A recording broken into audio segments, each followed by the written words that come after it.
लक्ष द्या आता. बघा हे एवढा महत्त्वाचा आहे हे अभ्यासक्रम आहे. ऐका, निदान तुमच्या जीवनामध्ये आधुनिकते कसं कडे वळतो आपण त्या ठिकाणी बायोटेक्नॉलॉजीच्या माध्यमातून काय काय बेनिफिट्स होऊ शकते तुमच्या लक्षात येतं, असा त्याचा अर्थ आहे. आणि तुम्ही हे जेवढंसं कष्ट घेता त्याचं तुम्हाला फळ मिळेलच. आणि तुम्ही लक्षात घ्या, तुम्ही जर पिरियड व्यवस्थित जर केलात आपले, तर प्रॅक्टिकलची तुम्ही चिंता करायची गरज नाही. फक्त प्रॅक्टिकलला जेवढं सांगितलं तेवढं करा. तुमची वकिली मी करतो, वकिली बगर पैशाची. वकिली म्हणजे लक्षात आलं ना, वकिली एक्सटर्नल एक्झामिनर येते, त्यांना परीक्षा घेते, त्याच्यासमोर मी तुम्हाला मार्क्स कमी पडू देणार नाही. लक्षात आलं. तू माझ्या पुढं काही जाऊ शकत नाही त्या ठिकाणी. लक्षात आलं. ते कोण असेल तर माझं त्या ठिकाणी माझ्या हाताखाली काम करणारं एक्झामिनर असू शकेल कोणी, बरोबर आहे. जरी असलं तरी मी त्याच्याबद्दल रेग्युलर तुम्ही तेवढं कष्ट घेतलं त्याचा बेनिफिट मिळेलच असो. तर त्या ठिकाणी बघा आता जीन थेरपीमध्ये या ठिकाणी का म्हणतो, वरची हेडिंग आपण बघितली, बरोबर आहे. त्याच्यातलं कॉलम बघितलं आणि त्याच्या खाली राहिलं आपल्याला की नाही. आता ते काय या ठिकाणी बघा, मोस्ट जास्त करून, इफ नॉट ऑल मात्र सगळंच नाही असा त्याचा अर्थ लक्षात घ्या. बहुतांशीय म्हणजेच सगळंच नाही. लक्षात आलं काय म्हणतो. आता इथं उदाहरण सांगतो, बहुतांशी आणि सगळेच नाही. आजच्या पिरियडमध्ये या तासिकेला बहुतांशी मुली हजर आहेत. सगळेच हजर आहेत असं म्हणता येतं का आपल्याला. हां, असं जातात. हां, म्हणून most, if not all, disease have a genetic factor. रोग हे काय आहे, अनुवंशिक फॅक्टरनं होणारा आहे असा त्याचा अर्थ आहे. The genetic factor can be Holy और या और पार्शली या. तुम्ही मी शिकवत असताना तुम्ही न विचारता जायचं, मला गपचूप येऊन जायचं, बरोबर आहे का. म्हणजे तुम्ही आज्ञाधारक आहात ह्याची मला चिंता नाही, बरोबर आहे. नाही नाही आम्ही सरांची आज्ञाशिवाय येत नाही असं काही नाही. You are obedient student, welcome your असा त्याचा अर्थ आहे. त्याची काही नाही. तर ते काय होतं ते बोलणार तर माझं वेळ जाते ते. चला काही हरकत नाही. The genetic factor can be wholly or partially responsible for the disease.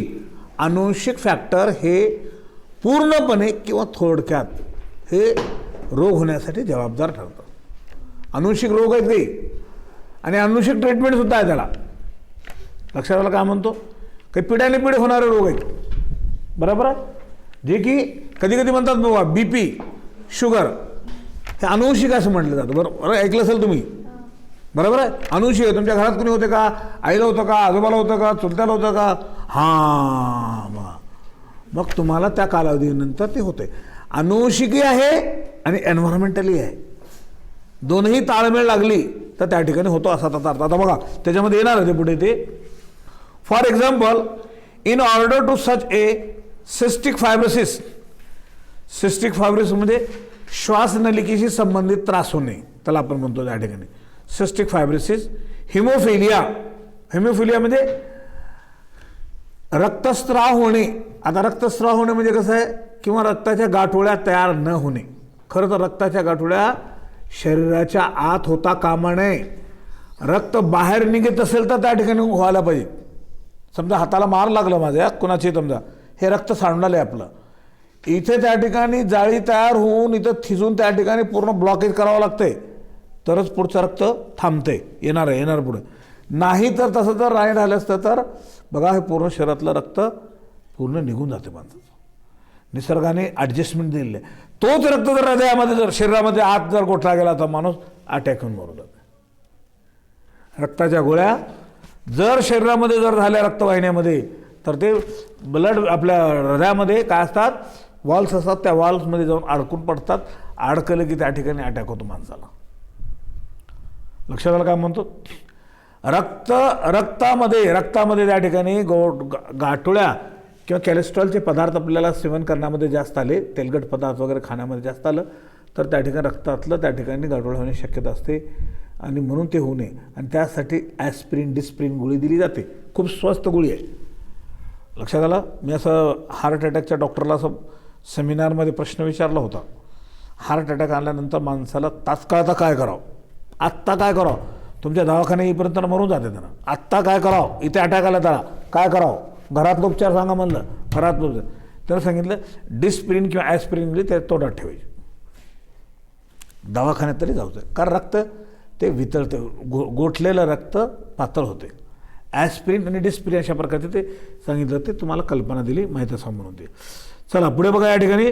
For example in disorder such as cystic fibrosis, haemophilia, muscular dystrophy म्हणजे मसलमध्ये त्या ठिकाणी असणारा कमकुवतपणा असा त्याचा अर्थ आहे. त्याच्यानंतर डिस्ट्रॉफी म्हणजे खराब होणे असा त्याचा अर्थ त्या ठिकाणी. त्याच्यानंतर change in the gene directly a result and result in the condition. आता त्या ठिकाणी जीनमध्ये त्या ठिकाणी बदल होतो अचानक आणि त्याच्यामुळे त्या ठिकाणी कंडिशन आपली त्या ठिकाणी मंदावते, खालावते. In other condition such as high cholesterol, high blood pressure, genetic and environmental factor interact to cause the disease. आता आला मुद्दा बघा काय म्हणतं या ठिकाणी. इथं त्याने असं सांगतंय इन अदर कंडिशन, दुसऱ्या परिस्थितीमध्ये काय म्हणतात त्यांना, सच ए हाय कॅलेस्ट्रॉल. बघा लक्षात घ्या, हाय कॅलेस्ट्रॉल, तेलकट पदार्थामध्ये कॅलेस्ट्रॉल हा हार्मोन असतो, तो आपल्याला अटॅक येण्यासाठी जबाबदार ठरतो, BP अटॅक. लक्षात आलं.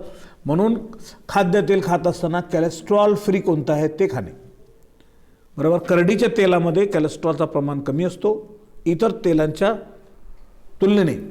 त्याच्यानंतर त्याच्यामध्ये आणखीन सांगतो, त्याच्यापेक्षा कमी राईस ब्रँडचं तेल, बरोबर आहे, ते सुद्धा तेल शरीरासाठी कॅलेस्ट्रॉल फ्री असतं.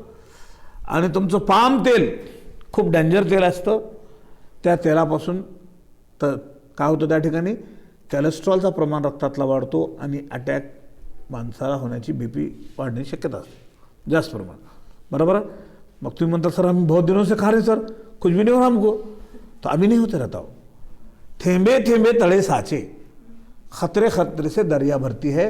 वो हमको कब पता चलता है, होने के बाद पता चलता है, हो रहा तब नहीं पता चलता. BP आणि शुगर दोन हे जे रोग आहेत ना, झोपेत दगड घालणार आहेत रग, अगोदर कळतच नाही. ये होने वाला है, हो रहा है, तबीयत में कुछ महसूस हो रही है, ऐसा कुछ भी नहीं समझ में आता. जब हो गया once attack, no escape from that disease. त्या रोगापासून माणूस वाचणं मुश्किल आहे, नियंत्रण केलं जातं फक्त. हे तुम्ही सायन्सचे विद्यार्थी असल्यामुळे तुम्हाला माहीत असावं. हे पुढच्या जीवनामध्ये घराघरात पेशंट आहे तिचे BP आणि शुगरचे. लक्षात आलं. तर त्यासाठी तुम्हाला या सगळ्या उपाययोजना मी सांगत असतो. त्यासाठी आपण वाटचाल तर सोडून द्या, प्रयत्न तरी करावे त्याबद्दल, जेवढं होईल तेवढं शक्य. चला. In other conditions such as a high cholesterol and high blood pressure, genetic and environmental factor interact to cause disease. लक्षात आलं. High cholesterol, high blood pressure कशामुळे होतो त्या ठिकाणी, genetic and environmental factor. Genetic म्हणजे अनुवंशिक आलं, एन्व्हायरमेंटल फॅक्टर म्हणजे तेलकट पदार्थ जास्त खाल्ल्यामुळे कोलेस्ट्रॉलचं वाढतो प्रमाण, बराबर. आहारामध्ये शर्करेचं प्रमाण, शक्कर की बीमारी होना, बराबर. ये एनवायरमेंटल फैक्टर है. खाने में कितना भी कुछ भी अगर आ गया तो उसके वजह से होता है, बराबर. ये भी चीज़ ध्यान में रखना असा त्याचा अर्थ आहे. म्हणून हे फॅक्टर दोन्ही सांगितले त्या ठिकाणी. There are more than 5,000 different human genetic diseases known to be caused by a single gene defect. Single जीनच्या डिफेक्टने होणारे रोग, sickle cell anaemia. Sickle cell anaemia म्हणजे काय, आपल्या शरीरामध्ये रक्तामध्ये RBC सेल असतात ना, RBCचा आकार कसा होतो, सिकल म्हणजे विळ्यासारखा, कोयत्यासारखा. कोयता माहिती आहे ना, विळा को दराती, बराबर. उसको बोले उसके जैसा होना. ब्लड RBC सेल गोलाकार असतात, बघा हे सांगतो, अशा प्रकारचे RBC सेल असतात. आणि ह्याचं कसं होतं या ठिकाणी, सिकल सेल असून जातं, विळ्यासारखा. आणि ह्याच्यावर असं झाल्यामुळे काय होतं आहे, ऑक्सिजन कॅरिंग कॅपॅसिटी कमी होऊन जाते त्याची. कारण RBC सेल काय करतात, ऑक्सिजन होऊन येतात. लक्षात आलं कुठपर्यंत? शरीराच्या पेशीपर्यंत.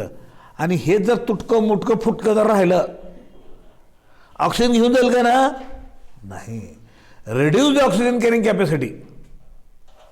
तुमको फूटे वाले कोप में चाय दिए, खाना खाने के बाद चाय होना बोले, लो पी लो चाय, पूरी बदबद बदबद बद नीचे से गिर रही है, तो क्या बोलेंगे तुम? अच्छा फुट्टे कोप में दे देंगे हमको. हाँ वैसा है तो कहीं को देने का फिर चुप. बराबर है. तो वो दिल को तसल्ली नहीं होती है.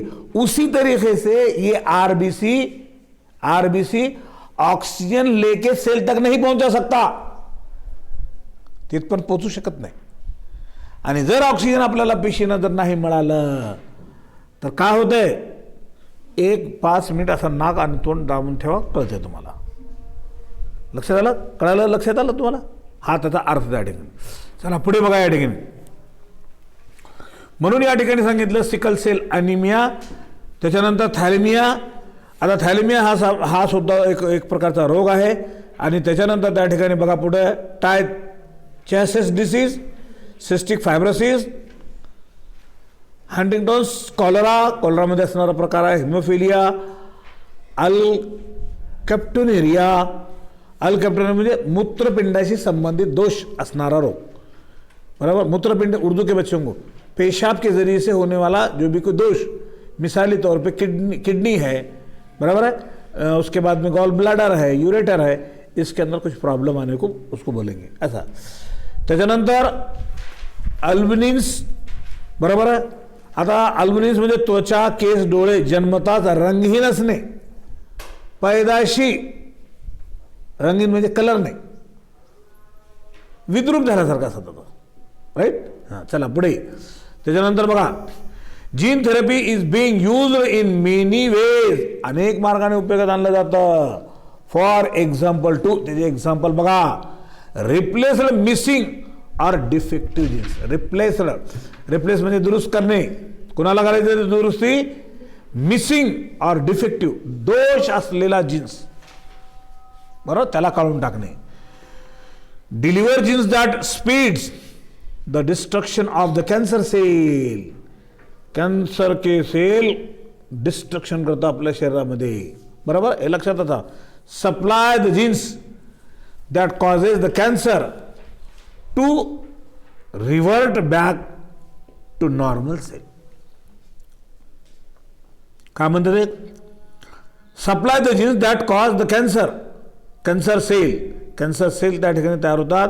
त्यानंतर to reverse the back to normal cell. नंतर त्याचा नॉर्मल सेल, कॅन्सरस सेलपासून नंतर नॉर्मल सेलमध्ये रूपांतरित केलं जाणे असा जातात. ओके. त्याच्यानंतर पुढे बघा. डिलीवर बॅक्टेरिया और viral genes as a form of vaccination. बघा वॅक्सिनेशन म्हणजे याचं कोणतं फॉर्म आहे स्वरूप? डिलिव्हर बॅक्टेरिया और व्हायरल जीन्स याच्यापासून. बरोबर आहे. वॅक्सिनेशनचं फॉर्म स्वरूप होतो, ते त्या ठिकाणी उपयोगात आणलं जातं. Deliver the DNA to antigen expression, generation of immune response त्या ठिकाणी आपलं वाढवलं जातो. Supply of genes for impairing viral replication. Supply of जीनचा सप्लाय होणे. बरोबर. त्याच्यानंतर पुढे प्रोव्हाइड द जीन्स किंवा provide genes that promote or impede the growth of new tissue etcetera. बरोबर आहे. हे जीन्स काय केलं जातं त्या ठिकाणी? प्रमोट केलं जातं पेशीना आणि टिश्यूना. Deliver genes that stimulate the healing of damaged tissue. Healing of damage tissue म्हणजे काय? तुम्ही दोघी प्लीज स्टँड अप, समोर या. मुलं बोलतात असं वाटत होतं, पण मुली कमी नाहीत बोलण्यामध्ये. हेलिंग ऑफ डॅमेज टिश्यू म्हणजे काय सांगा बरं? हेलिंग कशाला म्हणतात? हेलिंग कशाला म्हणतात? बहुत बार बोले वाला मैंने, कोण सांगते?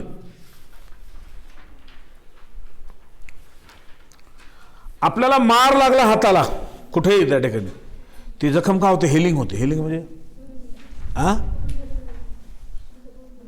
बोला की दोराना, असं म्हणा हो. भरून निकते, समझ में आगा क्या? थैले में भर के निकलता है, लोटे में भर के निकलते, भवन में, ऐसा कुछ नहीं हो. हाँ, किसको बोलेंगे भरून निकते?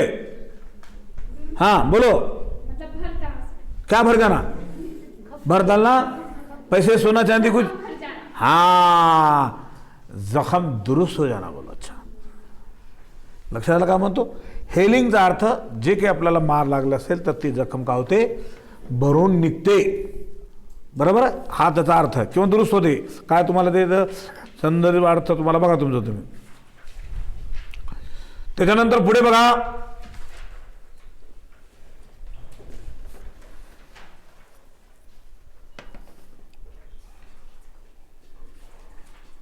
gene therapy is being used in many ways. For example, replace missing or defective genes, deliver genes that speed the destruction of cancer cell.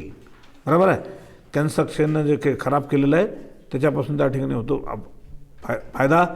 Supply of genes that cause cancer cell revert back to normal cell. Cancer सेलपासून normal cell deliver bacteria और viral genes. बरोबर, deliver म्हणजे काढून टाकणे. कोणाला? Bacterial and viral genes as a form of vaccine. तो सुद्धा वॅक्सिनचा फॉर्म आहे. Deliver DNA to antigen expression and generation of immune response. इम्युनचा रिस्पॉन्स जनरलाइज करणे, वाढवणे, म्हणजे शरीरातली प्रतिकार शक्ती वाढवणे. लक्षात आलं? असा त्याचा अर्थ त्या ठिकाणी. चला पुढे,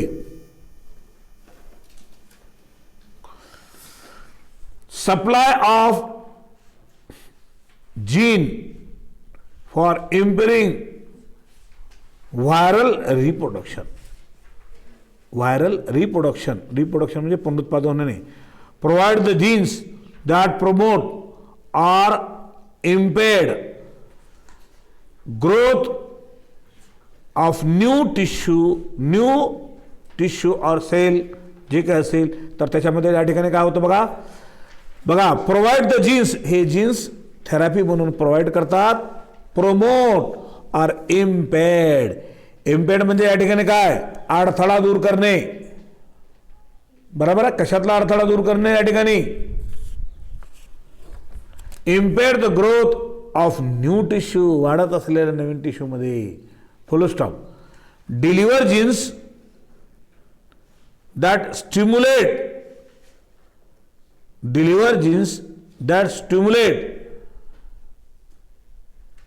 the healing of damaged tissue. Healing म्हणजे भरून निघणे. कोणते? डॅमेज झालेले टिश्यू. हाताला मार लागला, जखम झाली, मात्र टिश्यू डॅमेज झाले. बरोबर, ते दुरुस्त करून राईट करणे, असा त्याचा अर्थ आहे. चला आता नेक्स्ट. तुम्हाला माहित आहे का म्हणते? Delivery of gene into cell. सांगा बरं. Delivery of genes into cells.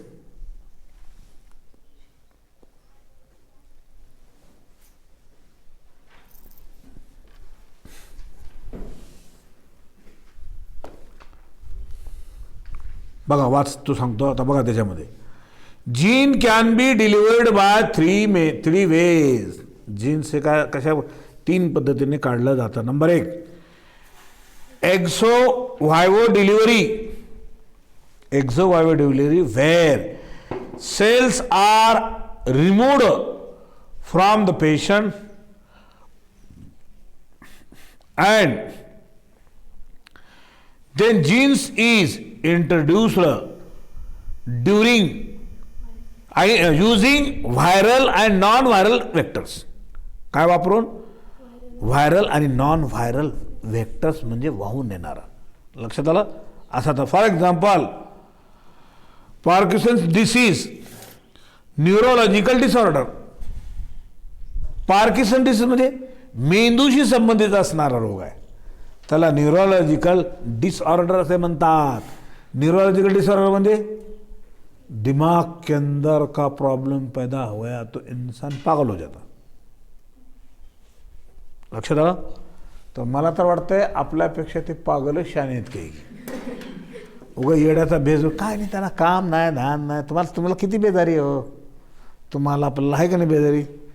त्यांना आणायची गरज नाही, खायची गरज नाही, देणारा देत असते, खाणार खायला मिळत असते, आपलं जे काय भागणार असतंय. खायते कसलं टेन्शन नाही, काम नाही दाम नाही, विचार नाही, कोणाची जबाबदारी सुद्धा नाही. बरोबर आहे का. हां, नाही तर तुम्ही म्हणता सर मी बी ती वेशभूषा घालून त्या ठिकाणी हां आपलं सुरू येण्याचं. बरोबर आहे. तसं काही करू नका. तुमच्या मनातलं जे येते ते करा. बघा आता म्हणून या ठिकाणी सांगितलं, काय सांगितलेलं आहे ह्या रोगांच्या संदर्भात सांगितलेलं आहे. In vivo delivery. In vivo वरचं का म्हणलं, एक्झो म्हणजे बाहेरचं, आणि हे in where therapeutic genes are directly delivered in the cell at the target size of the diseased tissue in diseased tissue in the patient, like intravenous injection.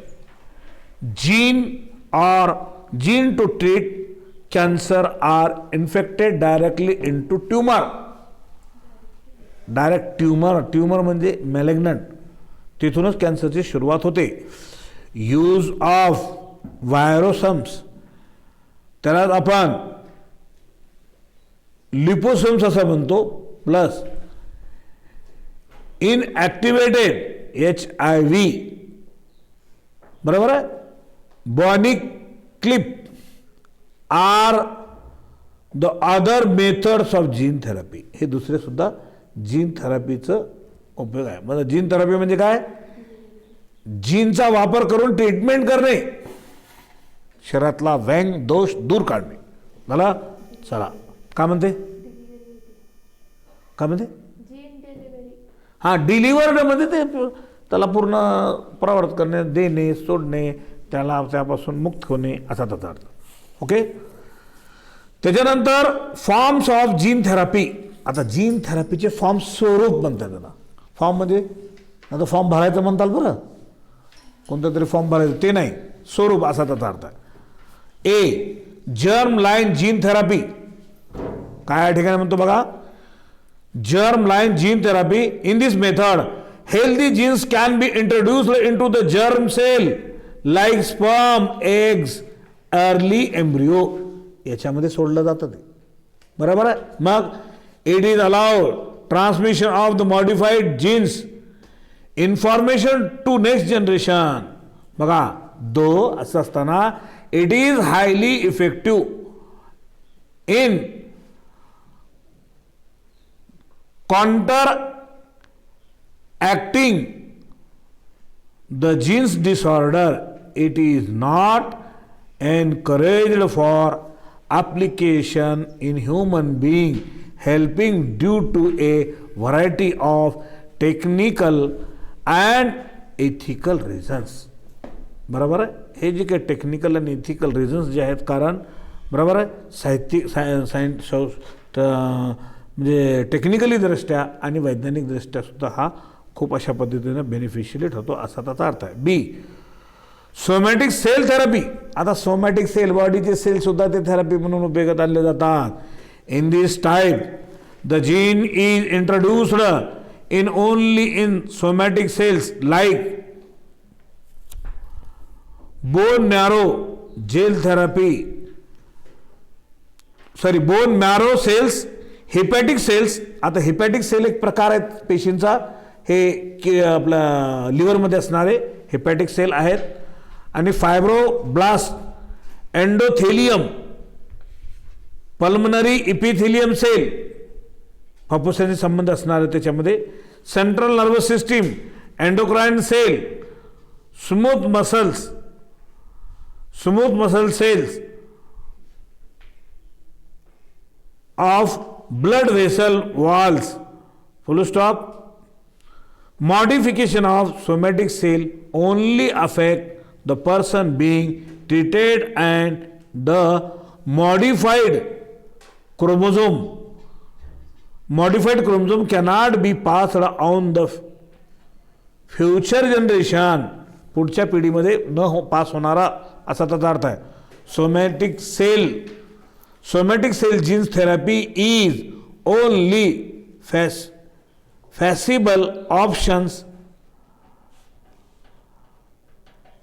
and the clinical trial किंवा clinical trial असं आपण म्हणतो have already employed for the treatment of acquired disorder such as cancer, hematodiatheresis, blood disorder including CCID, SCID, Gauss disease. रोगांची नाव आहेत वेगवेगळे. Familial hyper